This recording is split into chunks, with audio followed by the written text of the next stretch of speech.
तर आज आपण आणखीन एक विदर्भामध्ये अक्षय तृतीयेला केला जाणारा जुना व पारंपरिक पदार्थ बघणार आहोत। विशिष्ट असं सारण भरून केलेल्या साटोऱ्या म्हणजे सांजोऱ्या कशा करायच्या तेच बघतोय। या साटोऱ्या खायला खूप छान लागतात आणि 8 ते 10 दिवस टिकतात। तर वरच्या आवरणासाठी इथे मी 1 कप बारीक रवा घेतलेला आहे। यामध्ये 2 चमचे मैदा, किंचित मीठ, 1 चमचा पिठी साखर आणि 1 मोठा चमचा तुपाचं मोहन घातलेलं आहे। हे अगोदर कोरडंच मिक्स करून घ्यायचं आणि त्यानंतर अर्धा कप दूध घालून करंजीसाठी जसा गोळा मळून घेतो तसा गोळा तयार करून घ्यायचा आहे। गोळा चांगल्यापैकी मळून झाला की यावर झाकण ठेवून साधारण अर्धा तास रेस्ट करण्याकरिता ठेवायचा।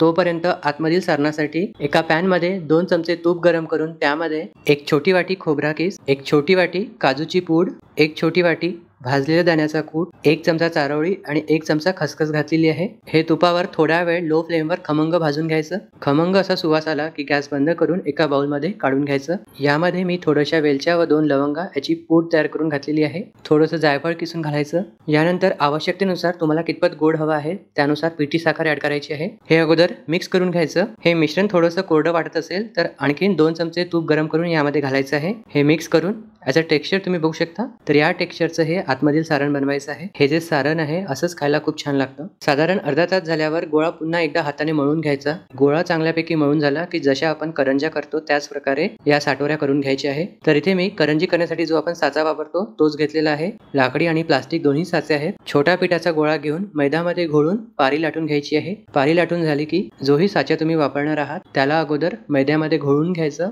आणि व्हिडिओमध्ये दाखवल्यानुसार त्यावर पारी ठेवून आतमधील तयार सारण भरायचं आहे। सारण भरून झाल्यावर एजेसवर पाणी लावून घ्यायचं आणि व्हिडिओमध्ये दाखवल्यानुसार बंद करून फोल्ड करून एक्स्ट्रा जी पारी आहे ती काढून घ्यायची। तर अशा प्रकारे सर्व साटोऱ्या तयार करून घ्यायच्या। सगळ्या साटोऱ्या तयार करून झाल्या की गरम तेलामध्ये लो टू मीडियम फ्लेमवर आपल्याला या तळून घ्यायच्या आहे। तळताना दोन्ही साईडने तळायच्या। सुरुवातीला तेल गरम असायला हवं पण तळताना गॅसचा फ्लेम लो टू मीडियम ठेवायचा। तर इथे मी सर्व साटोऱ्या तयार करून घेतलेल्या आहे। थोड्या वेळ थंड झाल्या की वरचं जे आवरण आहे छान असं क्रिस्पी कुरकुरीत होतं आणि आतमध्ये सॉफ्ट असं सारण आहे। तर खायला खूप छान लागतात। तर या अक्षय तृतीयेला नक्की ट्राय करून बघाल। विदर्भामध्ये बऱ्याच जणांकडे करतात। तर व्हिडिओ कसा वाटला कॉमेंट्स मध्ये सांगाल आणि आवडल्यास लाईक करायला विसरू नका।